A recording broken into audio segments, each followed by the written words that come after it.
Ano yata yun, 5 bedroom. Mas malaki yata ang ano mo yung side. Pasukin natin. Ano ni ano eh? Ayan yung iniwanan mo kay Liz. Ano yun? Is that the one you lid soaking? Yeah. This is already final run. Oh, wow. Galing.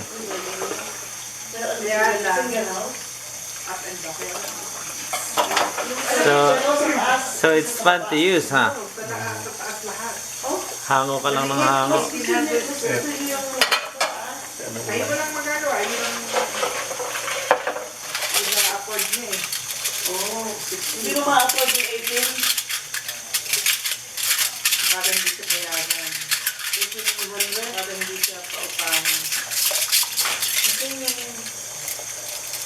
Pero ayaw ko, di ba yung ang tingin na, 1800 na lang may pioneer. Lower?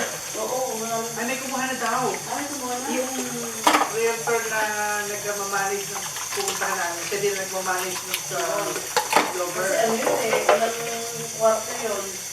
Sa mga ano sa Ito garahe. palang star ng video ko ulit. Sa garahe pala yun na lang ha. Talagang expert.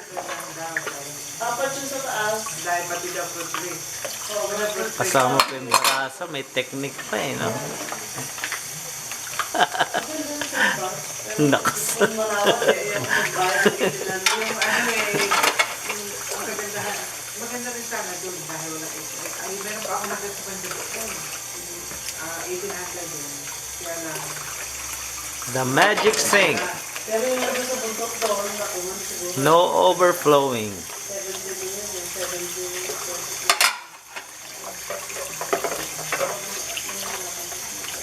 Kakain muna tayo.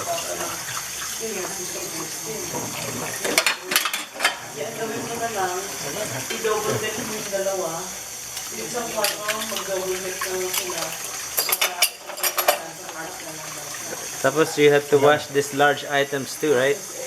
Pwede mo na ibabad. You can soak Nakababa na it. ito eh. Kababad niya kanina. Ibabad. Yeah. Wow, look at that. Now you'll be able to soak large items to be washed later. Ayos.